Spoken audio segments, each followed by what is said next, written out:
Olá, pessoas, bom dia. Aula do nono ano, Livros Miseráveis. Vamos começar por onde nós paramos na última aula, que foi quando o Jean Valjean acabou saindo, né, da onde ele estava, porque ele ficou com medo de ser descoberto. E aí ele saiu, pegou a Cosette, foi embora, e o Marius ficou sem saber para onde eles tinham ido, certo? Foi aí que nós paramos, ok?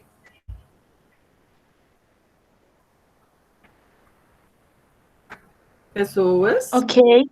Isso. E aí terminamos o capítulo 18 assim, o Jean Valjean deixando, né, deixando para trás o lugar onde eles estavam para poder ir para um outro lugar porque ele estava se escondendo, certo? Bom, e aí o capítulo 19 fala sobre o quê? Vai falar sobre o Marius na Casa Gorbeau. Então, o que acontece é que acaba por uma ironia do destino, vamos dizer assim, né, que o Marius acabou indo para o mesmo lugar de onde o João Valjean tinha saído, né? E aí ele se mudou de lá e o Marius, como tinha brigado com o avô e tal, e aí ele ficou pobre e ele precisava morar num lugar que é mais barato, né, mais em conta. E aí o capítulo 19 fala sobre isso. Quem pode contar para a gente aí a questão do capítulo 19, por favor? Eu posso? Pode, à vontade. No capítulo 19, né, mostra o Marius na Casa Gorbeau e os vizinhos dele, de novo, a ironia do destino, são os Thénardier, só que eles estão com outro nome. O senhor Thénardier mudou o nome para Jondrette e eles estão, tipo, numa situação miserável. Eles tinham uma taverna que estava falida, mas pelo menos eles tinham, né? E nessa altura eles estão miseráveis e vivendo só às custas dos outros, de esmolas, de golpes, pedindo ajuda. E aí mostra como que essa família é vigarista, né? Como que eles se aproveitam dos outros, como que eles vivem, né?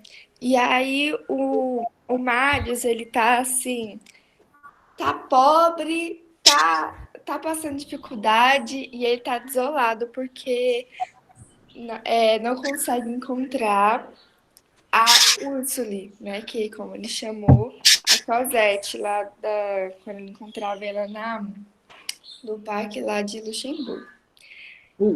Aí ele encontra uma menina na rua e ela passa correndo e esbarra nele. E aí ela deixa cair umas cartas. E eram as cartas do Jondrette, o vizinho dele. E ele descobre depois que essa menina é Eponine, a filha mais velha deles.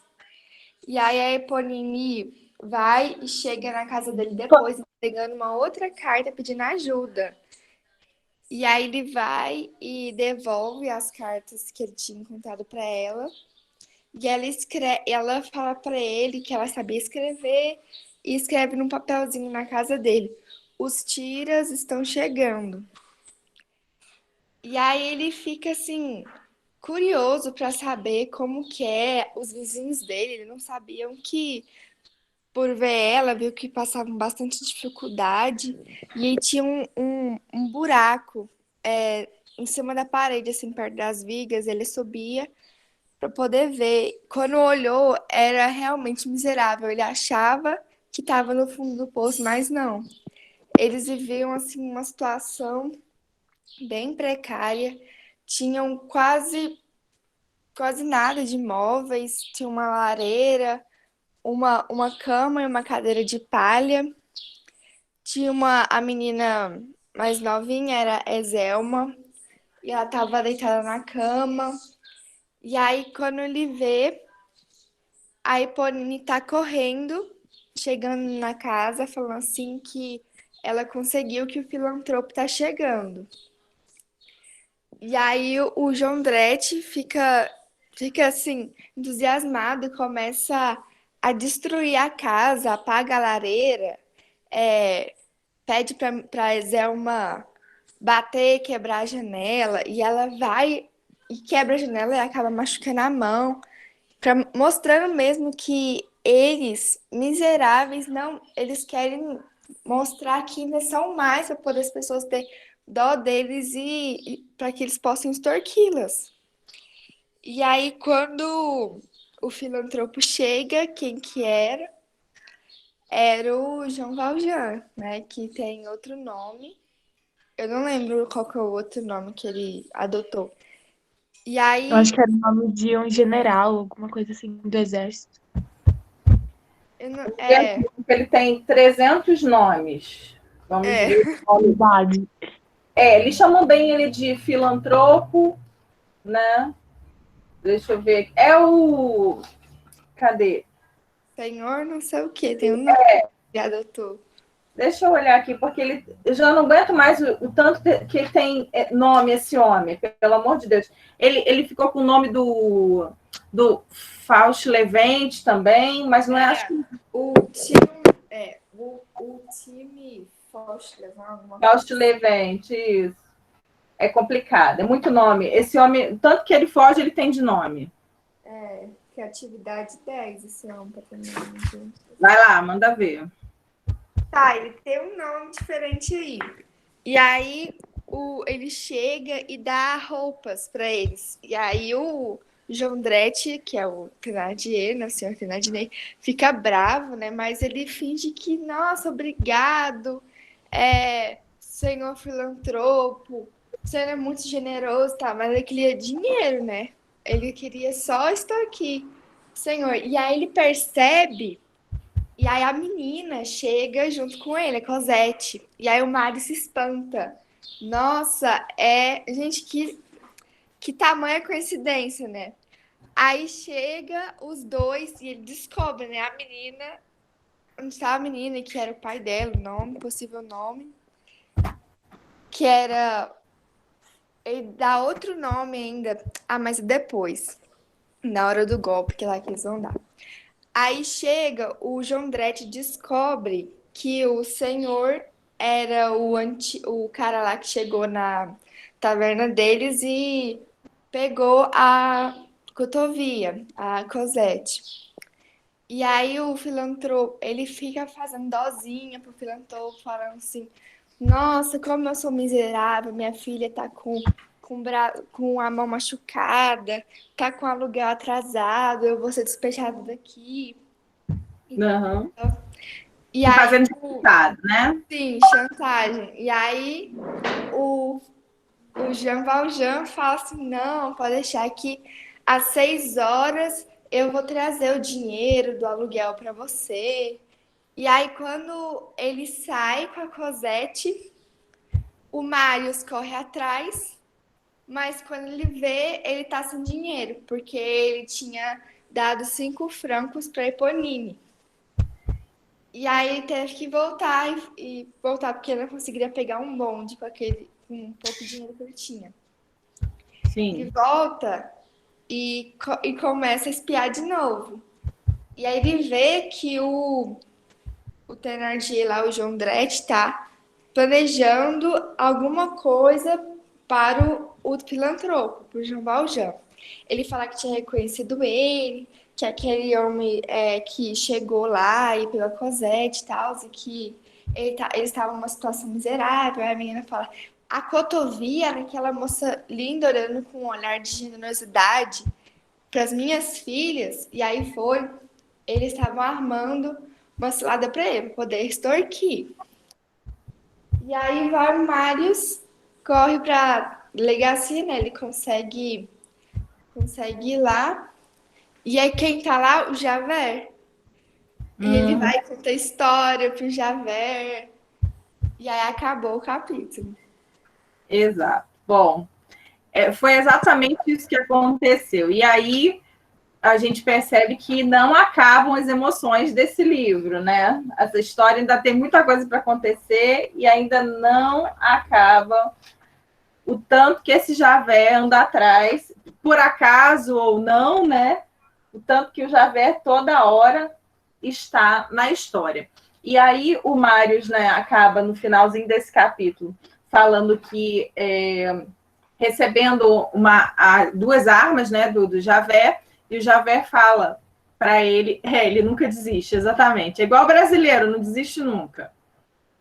E aí ele pegou as armas e o Javé falou para ele: a hora que você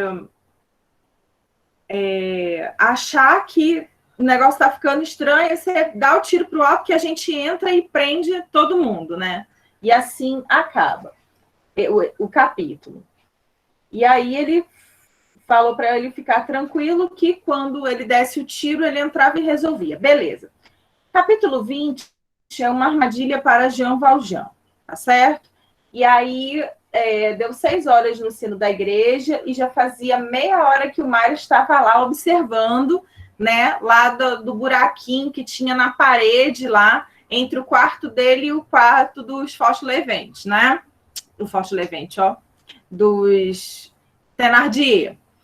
E aí, que agora é Fabantou, e tem um monte de nomes também. Gente, é tanto nome nesse livro, por isso que eu falei para vocês, é complicado, esse livro tem nome demais. Porque além dos nomes das pessoas, os nomes certos, a gente ainda tem os nomes inventados, né? Então, é complicado. Enfim, mas a gente já sabe que eles são os Thénardier que estão ali tentando ganhar a vida dando golpes nas pessoas, né? Ok. E aí, o que acontece no capítulo 20? Uma armadilha para Jean Valjean. Quem vai falar para nós?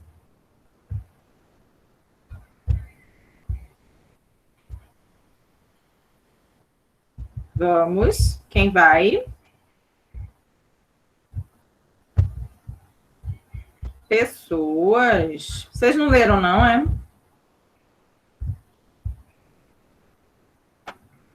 Não acredito.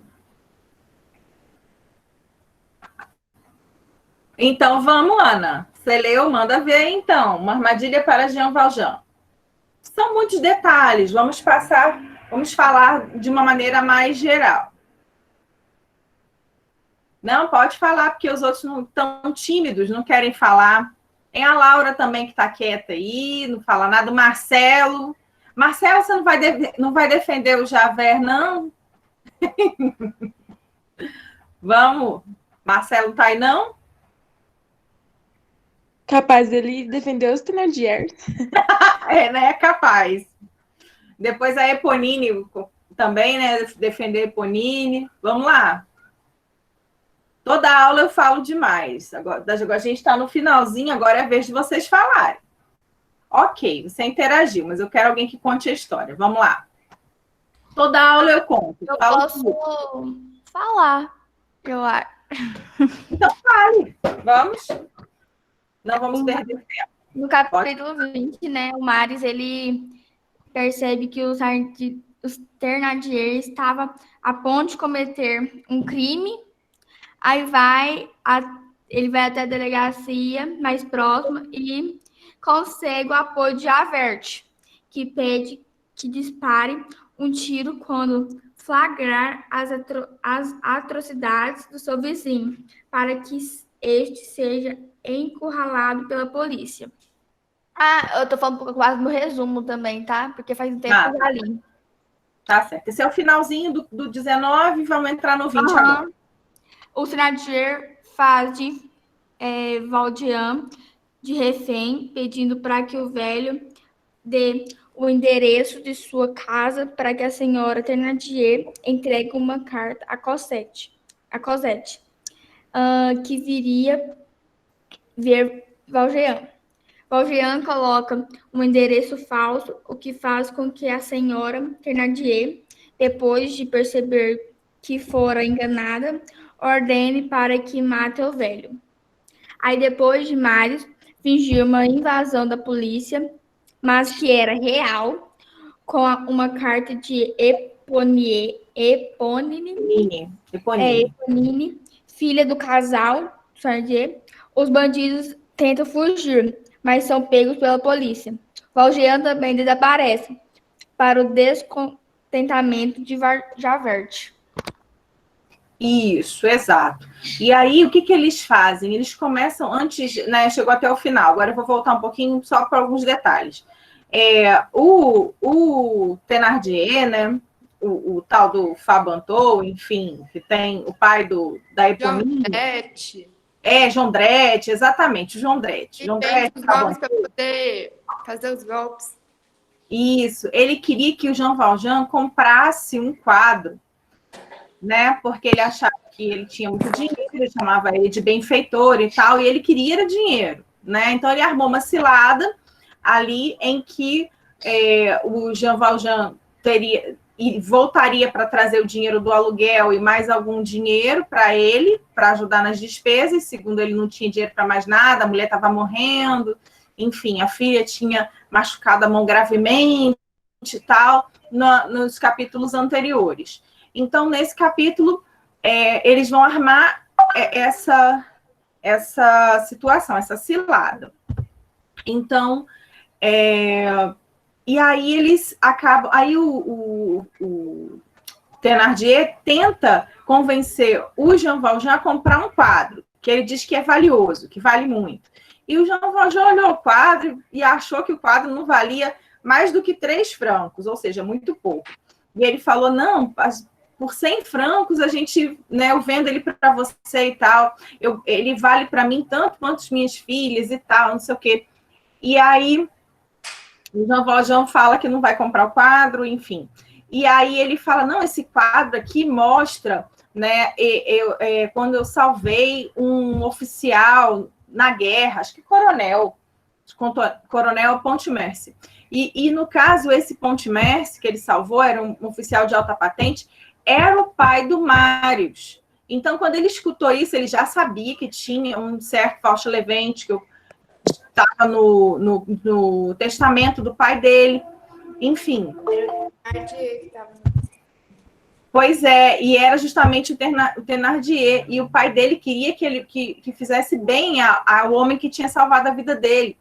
E aí ele ficou no dilema, o Marius, né? O que eu faço agora? Eu prendo ele ou eu deixo ele embora por conta de que ele salvou a vida do meu pai? E ele ficou nesse dilema, o que eu faço, né? Meu pai deixou no testamento, a vontade dele era que esse homem fosse recompensado por ter salvado a vida dele. Mas agora ele está ameaçando o pai da mulher que eu amo, né? Então, o que eu faço? E aí, quando ele escutou o Thénardier falar, reclamando que esse Pontmercy, que era o pai do Marius, só tinha muito mal agradecido a ele por ter salvo a vida dele, ele não tinha ganhado nada com isso. Quando ele viu o desprezo na voz do Thénardier, ele se decidiu, ele já sabia o que ele tinha que fazer, porque ele percebeu que o Thénardier, que ele não tinha um bom caráter, e ele não podia deixar o pai, no caso da Úrsula, né, ou Ursule,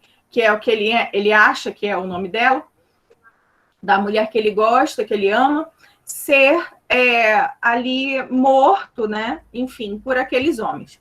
E aí ele se decide, quando ele joga o papelzinho que ele pegou da Eponine escrito, os tiros estão chegando, porque quando ela falou que ela sabia escrever, vocês se lembram?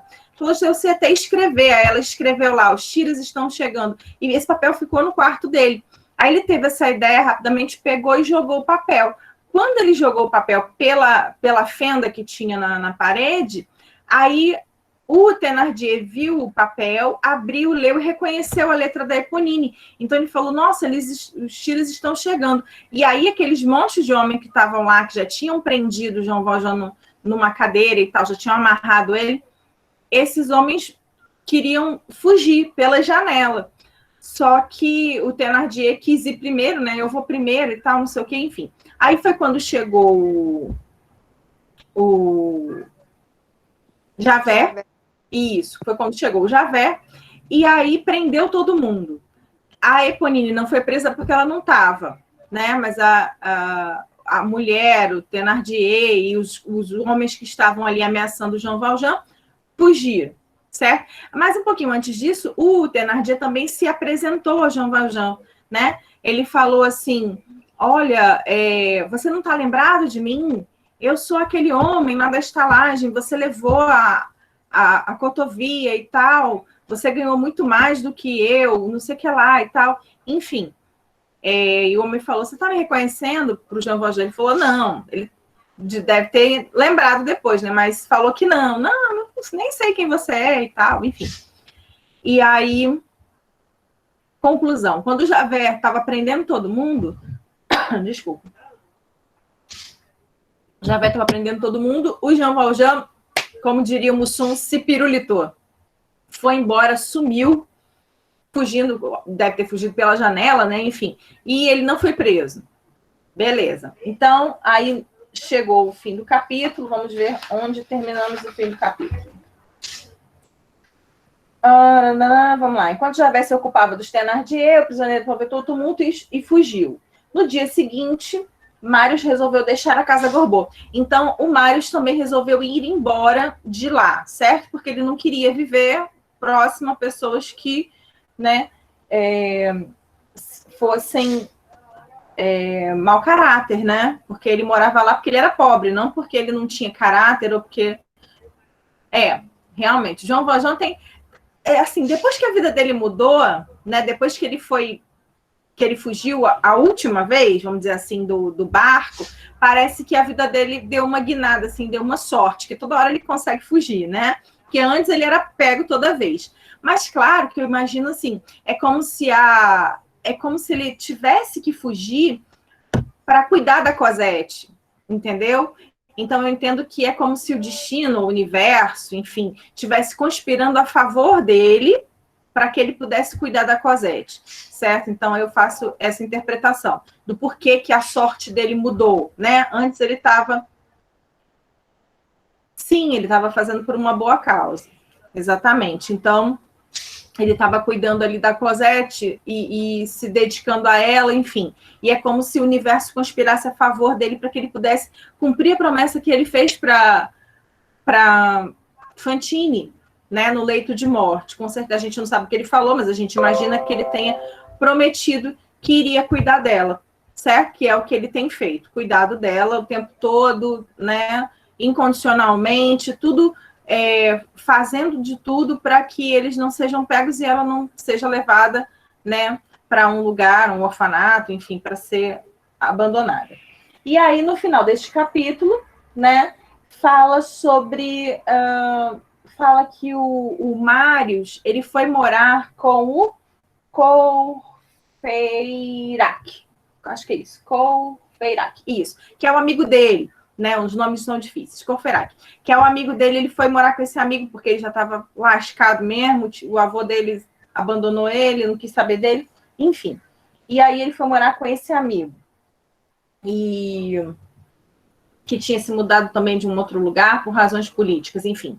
Nesse momento, estava acontecendo muitas situações em Paris, né? Questões políticas, inclusive a gente vai ver agora o início de uma batalha, né? De um conflito, não é uma batalha enorme, mas é um conflito que houve ali em Paris, de pessoas, cidadãos que estavam revoltados, os revoltosos, né? Contra o governo, enfim, de Paris, tá certo? E aí fala, Paris vivia na ocasião dias incendiários entre os monarquistas e os republicanos. No livro da FTD, explica aqui que eram tempos da Revolução Francesa, a gente já falou sobre isso, 1789. E houve uma grande revolta popular contra o poder dos nobres e o domínio da igreja. Então, as pessoas, né, os cidadãos, eles estavam revoltados contra a monarquia e a igreja, tá certo? Eles deviam se sentir, né, desiguais, que é o que a gente vê no livro todo, a desigualdade social, né? Então, ele fala que os revolucionários pregavam liberdade, igualdade e fraternidade entre todos. Então, assim, era isso que eles queriam liberdade, igualdade e fraternidade, que não havia naquela época. A gente sabe, tem visto na narrativa, que há muita diferença, né, entre as pessoas comuns e as outras pessoas com dinheiro, né? Aqui fala também um pouco, no caso das freiras, né? Não fala muito sobre a vida delas, mas elas tinham uma casa segura, né? Certamente, estudando história, a gente sabe que os religiosos, no caso a Igreja Católica, eles tinham ali um porto seguro, né? Não faltava comida, enfim, quem estava ali junto com o governo estava bem, né? E aí, os monarquistas defendiam a permanência do poder do rei, que era o monarca, né? Do absolutismo, e os privilégios da nobreza, enquanto os republicanos defendiam a democracia e a soberania do povo. Então, aí havia esse conflito entre o absolutismo e a república, tá certo? Então, eles estavam lutando aí contra o absolutismo, contra o rei, né? Bom, beleza. Já dei a minha contribuição, agora a vez de vocês. Vamos lá. No capítulo 21, a casa da rua Plumet, ou Plumet, que deve ser francês, né?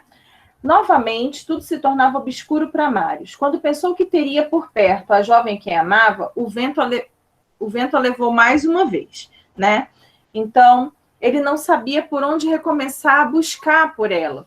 Por quê?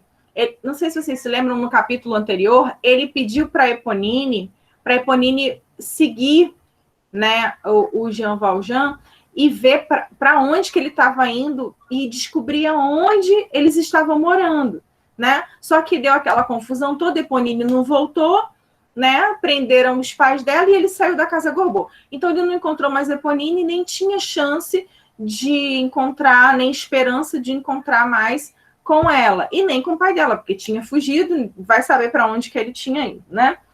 Bom, e aí, quase 2 meses passados daquela armadilha, né, que foi montada contra o Jean Valjean, ele não tinha mais esperanças, né, de encontrar, mas ele ainda pensava em tudo, ele continuava pensando na Cosette, certo? Bom, então, quem vai falar para nós a continuação? Vamos lá? Pode ser alguém que já tenha falado. Eu vou falar um pouco, então. Pode, vamos lá. Aí ele continuava pensando na Cosette, né? Aí, tipo assim, ele ouviu uma voz que chamava ele pra ir pra essas... Tipo, pra lutar nesses frontes, né? E ele pensou, já que eu não posso viver com Cosette, é melhor eu morrer mesmo já. E ele foi lá pra lutar. Chegando lá, ele encontrou a Eponine, né? Só que ela tava vestida de homem. E ela tava muito ferida. Aí ela confessou pra ele que ela era apaixonada por ele. E que quando ela tivesse morta, era pra ele dar um beijo na testa dela. Mas aí, acho que foi antes, quando ele pensou nisso, né, que preferia morrer, ele fez uma carta. Não sei se foi nessa hora, mas ele fez uma carta e mandou pra Cosette. Tentou mandar pra Cosette. Mas quem recebeu essa carta foi o Jean Valjean. Aí ele leu Foi depois, um pouquinho. Foi depois, né? Uhum. Mas acho que foi, né, na hora que ele escreveu, né? Acho que foi nessa hora que ele escreveu a carta. Então, vamos lá. Primeiro ele encontra com ela. E aí, nesse encontro, ele vai saber o que aconteceu, né, nesse período que ele não teve nem contato nem com a Eponine, nem com a Cosette, que ele não sabe o nome, né? E aí, a Eponine fala que ele encontrou, que ela encontrou finalmente a moça, né? Porque ele tinha uma... Só que ela tava... só que ela estava apaixonada por ele, então ela não quis passar o endereço. Isso, exatamente. Então, mas ela falou que tinha encontrado, só que ela, por gostar dele, por estar apaixonada, ela não quis passar, né, o endereço. E aí ele percebe, ó, prometa que nunca vai contar meu pai e tal a ninguém. Mas ela ainda não estava ferida aqui, não. Aqui, né, nesse capítulo, ela ainda não está ferida. Aí ele fala assim, promete que nunca vai contar ao seu pai onde ela mora, jura? Aí ela diz, meu pai está preso, né? Mas juro que não vai contar a ninguém. Aí eles vão na casa da rua Plumet, né? Que também tinha uma saída e tal. Era uma casa de 2 andares, 2 quartos. Jean Valjean e Cosette haviam se mudado para lá. Então, antes dela morrer e antes dela estar ferida, a Eponine, ela conseguiu levar ele lá para ver onde que ele estava morando. E aí ela levou ele lá e, enfim, ela morava a Cosette, o Jean Valjean e mais uma senhora, Toussaint, que devia ser a pessoa que cuidava, né? Tipo a governanta da casa, que olhava a Cosette, que cuidava das coisas, enquanto o Jean Valjean saía. Porque constantemente ele ia à rua, ele saía, ele fala aqui que ele tinha um uniforme de oficial, né? Que ele fazia parte da Guarda Nacional, que era uma força armada popular. Ele fazia parte dessa guarda. Então, a Cosette ficava aos cuidados dessa senhora nessa casa, para onde eles foram. Era um pouco distante de Paris, então não estava no centro desses conflitos que estavam acontecendo. Né? Eles estavam um pouco mais distantes. E aí, o Jean Valjean começou a sentir ciúmes. Aí vai explicar um pouquinho para trás, né, o que aconteceu um pouquinho para trás. Porque ele percebeu... Por que eles deixaram de andar no Jardim de Luxemburgo? Porque o Jean Valjean percebeu que esse rapaz, que era o Mário, que ele não sabia, né, começou a olhar para ela diferente e ela olhar para ele também. Então, ele percebeu que estava acontecendo alguma coisa entre eles, assim, de olhar, sentimento. Então, o que ele fez? Ele afastou a Cosette dele, né, dali daqueles passeios. E aí, por quê? Por medo de ficar sozinho, não foi por maldade. A gente lê o tempo todo o autor, né, o narrador. O narrador, ele faz questão de deixar claro que não é egoísmo do Jean Valjean, que ele quer a Cosette só para ele, mas ele está velho e ele está vendo que ela está crescendo, que em algum momento ela vai ter que deixá-lo para viver a vida dela, né? E ele tem medo disso, porque ele já é idoso e ele não tem ninguém. Ele não tem família, ele não tem uma pessoa para cuidar dele, ele simplesmente é sozinho, só tem ele e ela. Só que ela é jovem e ele sabe que ela vai se apaixonar e vai se casar. Então ele começou a ter ciúmes dela. Aí conta um pouquinho para trás essa história aí de quando ele percebeu que o Marius, né, estava interessado lá por ela. Aí, vamos lá. Passar aqui, beleza. Aí vai contar que o Marius vai pular o muro dessa casa onde eles moram e vai deixar uma carta debaixo de uma pedra em cima de um banco dentro do muro da casa. Só que não vai falar que ele colocou, vai mostrar a Cosette achando essa carta, porque ela escutou um barulho quando ela estava no jardim da casa, e aí ela foi olhar e ela achou essa carta, né? E aí ela leu, era uma carta de amor e tal, contando, né, que do destino que tinha separado eles, do sofrimento que ele estava passando, enfim, todas essas coisas que ela não sabia nesse período em que eles estiveram separados. Que, para falar a verdade, também, eles nunca tinham se falado, né? Então, a primeira vez que eles trocaram... Eu achei isso meio estranho, porque meio que ela já leu a carta e eles já se encontraram depois, né? E se abraçaram, e não sei o quê, e falaram que se amavam. Eu achei um pouco estranho, porque foi só uma carta, eles nunca conversaram. E era só olhar. Sim, olhar. Mas eles já estavam flertando, né, há mais tempo. E a gente tem que lembrar, às vezes é difícil a gente entender determinados comportamentos, mas lembra... Isso, exatamente. Antigamente, os relacionamentos, eles não tinham esse envolvimento todo que tem hoje em dia, que tinha quando eu era mais jovem, que tem agora muito mais de vocês que são mais jovens do que eu sou. Esse negócio de pegar na mão, de, né, abraçar, os próprios amigos, né? Não precisa nem ser namorado, nem crush, nem nada. Nem ficante, enfim, essas coisas. Só os amigos todos, é uma abraçação, é uma beijação, uma tranheira. Então, antigamente não era assim, não havia esse contato físico entre jovens, né? Os jovens, entre moças e rapazes. Isso não existia, mesmo sendo amigos, né? Até... os irmãos mesmo, não havia esse contato físico todo que há hoje em dia. Então, é uma questão de cultura mesmo, é da época. Então, veja, eles se olhavam já, então eles já estavam flertando, concorda? Já havia um flerte aí entre eles. Eles já conversavam entre olhares. O livro até fala sobre isso, que eles conversavam com olhares. Ela olhou, ele olhou, ele achou que ela correspondeu. E aí ele ficou naquela, será? Alimentando esse sentimento durante esse tempo todo, certo? Só que eles ficaram separados, entre ela ficar feia e bonita foram 6 meses. Aí aqui fala que desde que ele viu ela outra vez, do dia que ela foi lá nos Thénardier, foram 2 meses, mas ainda tem um período entre ele reencontrá-la na casa dos Thénardier, na casa Gorbeau, e o período dela ter sumido, que o pai dela levou ela embora, que foi um período também significativo. Então, vejam, alimentando esse sentimento, tanto ela quanto ele, certo? Então, era um outro tipo de romance, né? De forma de manter um relacionamento. Enfim. Tanto que quando ela lê a carta, né? Ela leu a carta 3 vezes, e aí ela ficou meio... quando anoiteceu, Cosette se arrumou sem saber por quê. Colocou um vestido e deixava o pescoço à mostra. Não era nada demais, nada de indecente, como diziam as moças, mas daquele jeito ficava bem melhor. Aí, ao escurecer, desceu novamente até o jardim. Pôs-se a caminhar e a pedra não estava lá.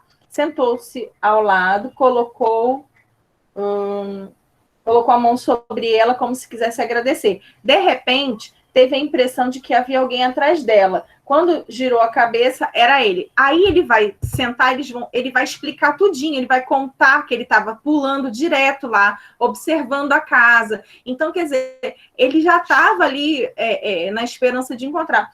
E ele... Quando ela se curvou, como se estivesse desfalecendo, quer dizer, ela estava tomada de paixão ao ponto do João Valjean perceber, né? E aí ele falou assim, você me ama então? Porque ele pegou a mão dele e colocou... Ela pegou a mão dele e colocou sobre o coração. Ela pôs a carta dentro do espartilho, dentro da roupa, assim. Aí ela pegou a mão dele e colocou assim, ele sentiu a carta. Aí que ele percebeu que ela...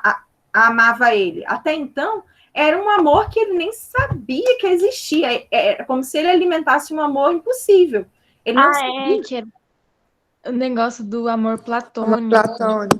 Isso é o famoso amor platônico. Então, você fica alimentando aquilo, aí você não tem vontade de comer, você não tem insônia e tal, aquela coisa, porque é o amor idealizado, certo? Inclusive, isso é uma característica do romantismo, que é o amor idealizado. Então, que é, no caso, a época literária aqui desse livro, lá na França, era o romantismo. Você vê essa coisa exacerbada, nesse sentimentalismo, né? Então, era essa época literária. Então, é o tal amor platônico, aquele amor que você acha que é inalcançável. E aí, quando ele vê que ela corresponde, aí ele fica, né, super feliz, porque ela recebeu a carta, ela sabia, ela soube primeiro, ela soube antes dele que ela era correspondida, mas ele só ficou sabendo quando encontrou com ela, certo? Aí ela respondeu com uma voz tão baixa que parecia mais um suspiro. Não diga nada, você bem sabe. Então aqui é onde eles tomam consciência do amor um do outro, certo? E aí ela meio que fica envergonhada, porque, como eu estava falando, era aquela época, né, século XIX, era outro tipo de forma de se relacionar, homens e mulheres. Ela não conhecia nenhum outro homem, não no sentido bíblico, não conhecia mesmo, que não fosse o pai dela. Ela não tinha contato com outros homens, né? Ela só tinha contato com as mulheres que tomavam conta dela, teve um contato muito, muito breve com o Fausto Levente lá no convento, mas ela era fechada ali, certo? Beleza. Aí eles acabaram se beijando e aí foi a primeira vez que eles, enfim, se beijaram. E aqui terminamos... tá. Aí eles continuaram se olhando e tal, enfim, conversando e tal. Aí, depois de terem dito tudo, depois de terem conversado tudo, colocaram toda a vida, porque eles não se conheciam, se conheceram agora, né? Conversaram, porque hoje em dia, né, as pessoas não conversam mais, elas só se beijam, se abraçam e tal. Não tem mais conversa, né, nesse negócio de relacionamento, mas enfim. E aí, ela pergunta, qual é o seu nome? Eles falaram tanto, mas a última coisa que eles falaram foi o nome. Aí ele disse Marius e ela disse Cosette, certo? E aí encerra o capítulo 21. Ok? Bom, vamos ficar aqui, já são 8h51, precisamos encerrar. Temos o próximo capítulo é o 22. Eu pedi para vocês lerem até o 20. Deixa eu olhar aqui.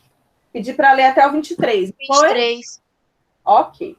Então, semana que vem a gente continua a partir do 22 e vamos ver qual o último capítulo para a gente decidir se ler até o final ou não. Vamos ver. O último é o 27, tá? Então, podemos ler até o final. São poucas páginas, tá?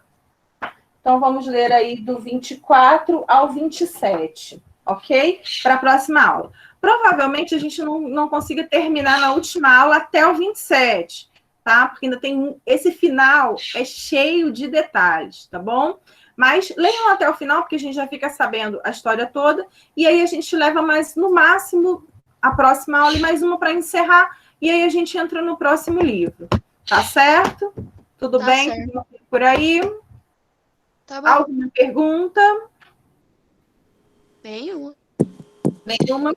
O meu livro acaba no 21. Ah, tá. O seu livro acaba no 21, provavelmente porque é de outra editora, tá?